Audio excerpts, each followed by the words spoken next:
जय माँ अम्बे। दुर्गा सप्तशती का पाठ एकादश अध्याय। इस अध्याय में देवों द्वारा देवी की स्तुति तथा देवी द्वारा देवताओं को वरदान।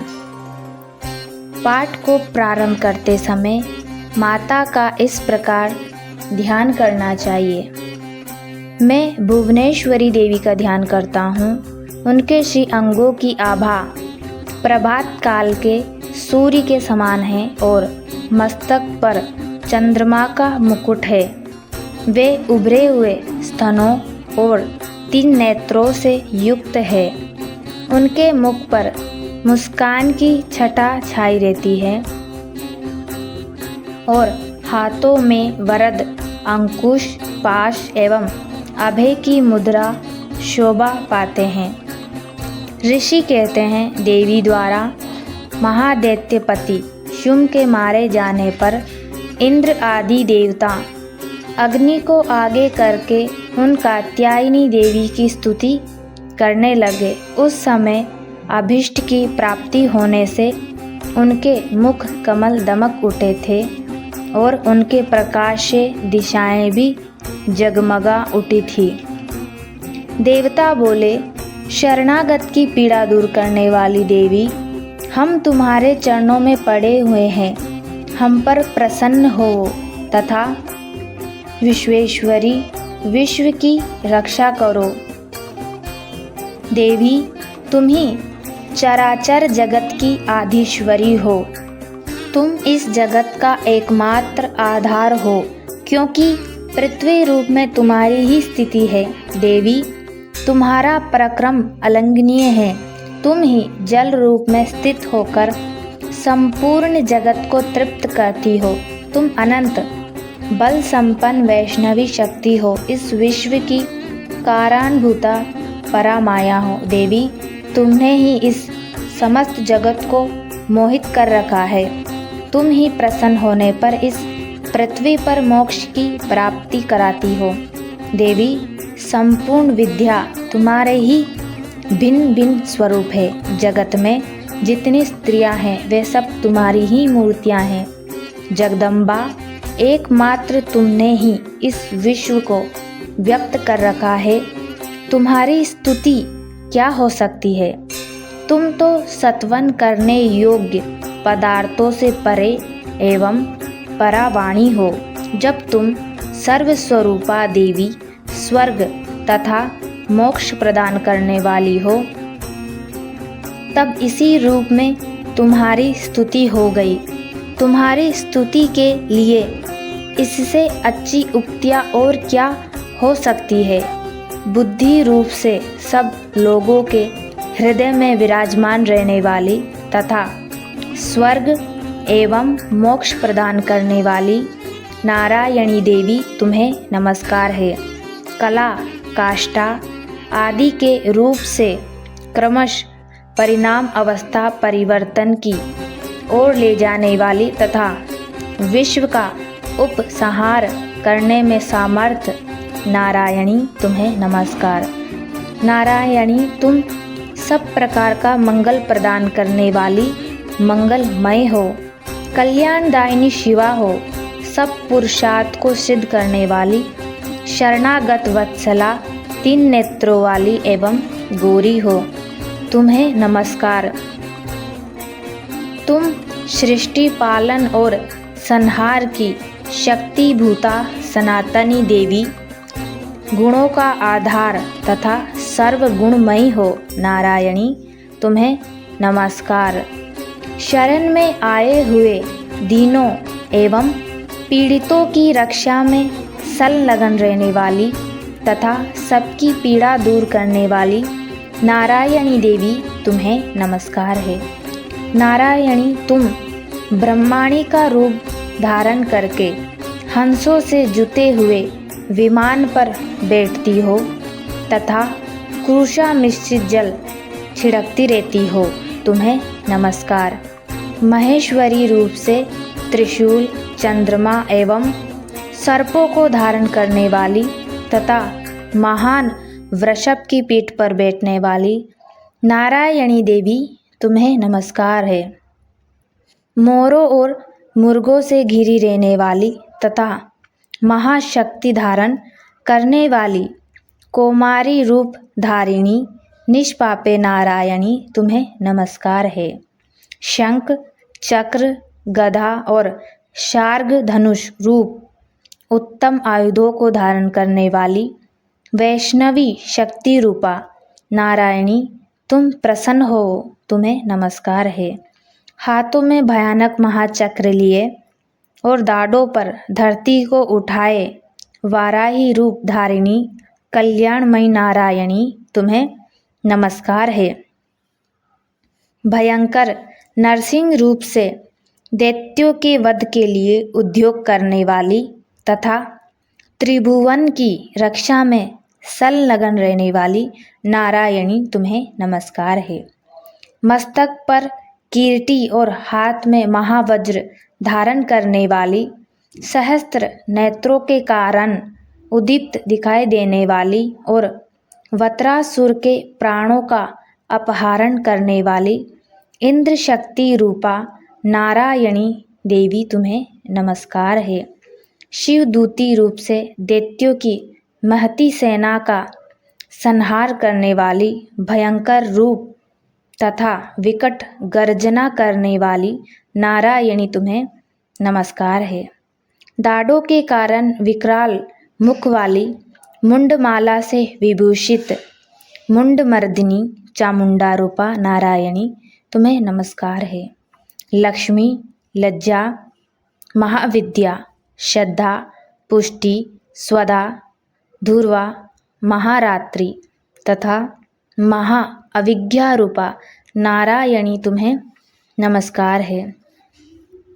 मेधा, सरस्वती, वरा, श्रेष्ठा, भूति, ऐश्वर्य रूपा भाभृवी भूरे रंग की अथवा पार्वती, तामसी, महाकाली, नियत, संयम परायणा तथा ईशा सबकी आधीश्वरी रूपिणी नारायणी तुम्हें नमस्कार है। सर्वस्वरूपा, सर्वेश्वरी तथा सब प्रकार की शक्तियों से संपन्न दिव्य रूपा दुर्गे देवी सब भयों से हमारी रक्षा करो, तुम्हें नमस्कार है। कात्यायनी, यह 3 लोचनों से विभूषित तुम्हारा सौम्य मुख सब प्रकार के भयों से हमारी रक्षा करे, तुम्हें नमस्कार है। भद्रकाली, ज्वालाओं के कारण विकराल प्रतीत होने वाला अत्यंत भयंकर और समस्त असुरों का संहार करने वाला तुम्हारा त्रिशूल भय से हमें बचाए, तुम्हें नमस्कार है। देवी, जो अपनी ध्वनि से संपूर्ण जगत को व्याप्त करके दैत्यों के तेज नष्ट किए देता है, वह तुम्हारा घंटा हम लोगों की पापों से उसी प्रकार रक्षा करे जैसे माता अपने पुत्रों की बुरे कर्मों से रक्षा करती है। चंडिके, तुम्हारे हाथों में सुशोभित खड्ग जो असुरों के रक्त और चर्बी से चर्चित है, हमारा मंगल करे, हम तुम्हें नमस्कार करते हैं। देवी, तुम प्रसन्न होने पर सब रोगों को नष्ट कर देती हो और कुपित होने पर मनोवांछित सभी कामनाओं का नाश कर देती हो। जो लोग तुम्हारी शरण में जा चुके हैं उन पर विपत्ति तो आती ही नहीं। तुम्हारी शरण में गए हुए मनुष्य दूसरों को शरण देने वाले हो जाते हैं। अंबिके, तुमने अपने स्वरूप को अनेक भागों में विभक्त करके नाना प्रकार के रूपों से जो इस समय इन धर्मद्रोही महादैत्य का संहार किया है, वह सब दूसरी कौन कर सकती थी। विद्या में ज्ञान को प्रकाशित करने वाले शास्त्रों में तथा आदि वाक्यों वेदों में तुम्हारे सिवा और किसका वर्णन है तथा तुमको छोड़कर दूसरी कौन ऐसी शक्ति है जो इस विश्व को अज्ञानमय घोर अंधकार से परिपूर्ण ममता रूपी गड्ढे में निरंतर भटका रही हो, जहाँ राक्षस, जहाँ भयंकर विषैले सर्प, जहाँ शत्रु, जहाँ लुटेरों की सेना और जहाँ दानव नल हो वहाँ तथा समुद्र के बीच में भी साथ रहकर तुम विश्व की रक्षा करती हो। विश्वेश्वरी, तुम विश्व का पालन करती हो, विश्व स्वरूपा हो, इसीलिए संपूर्ण विश्व को धारण करती हो। तुम भगवान विश्वनाथ की भी वंदनीय हो। जो लोग भक्ति पूर्वक तुम्हारे सामने मस्तक झुकाते हैं वे संपूर्ण विश्व को आश्रय देने वाले हो जाते हैं। देवी प्रसन्न हो, जैसे इस समय असुरों का वध करके तुमने शीघ्र ही हमारी रक्षा की है, उसी प्रकार सदा हमें शत्रुओं के भय से बचाओ। संपूर्ण जगत का पाप नष्ट कर दो और उत्पातक एवं पापों के फलस्वरूप प्राप्त होने वाले महामारी आदि बड़े बड़े उपद्रवों को शीघ्र ही दूर करो। विश्व की पीड़ा दूर करने वाली देवी, हम तुम्हारे चरणों में पड़े हुए हैं, हम पर प्रसन्न हो। त्रिलोक निवासियों की पूजनीय परमेश्वरी, सब लोगों को वरदान दो। देवी बोली, देवताओं, मैं वर देने को तैयार हूँ। तुम्हारे मन में जिसकी इच्छा हो वह वर मांग लो।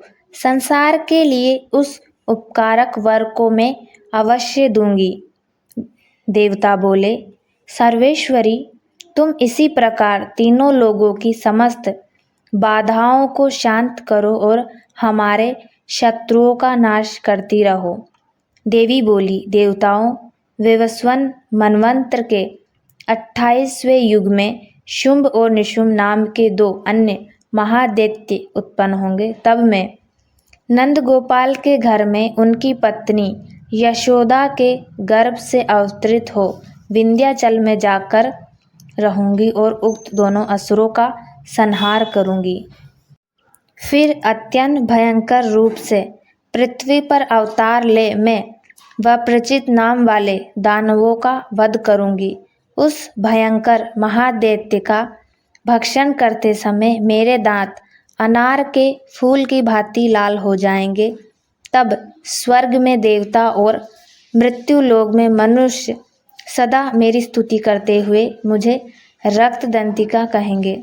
फिर जब पृथ्वी पर 100 वर्षों के लिए वर्षा रुक जाएगी और पानी का अभाव हो जाएगा, उस समय मुनियों के सत्वन करने पर मैं पृथ्वी पर आयोनिजा रूप में प्रकट होंगी और 100 नेत्रों से मुनियों को देखूंगी। अतः मनुष्य शताक्षी इस नाम से मेरा कीर्तन करेंगे।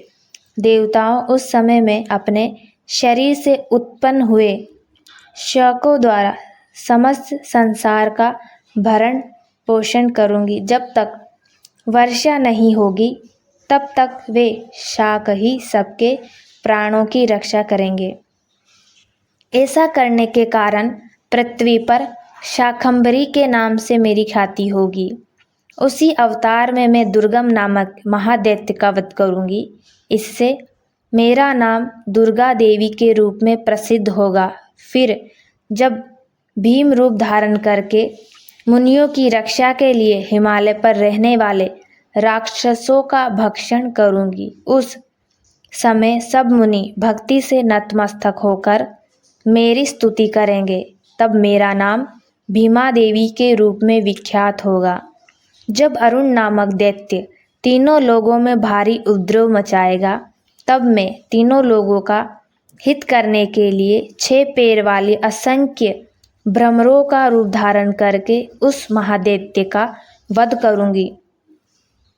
उस समय सब लोग भ्रामरी के नाम से चारों ओर मेरी स्तुति करेंगे। इस प्रकार जब जब संसार में दानवी बाधा उपस्थित होगी, तब तब अवतार लेकर मैं शत्रु का संहार करूंगी।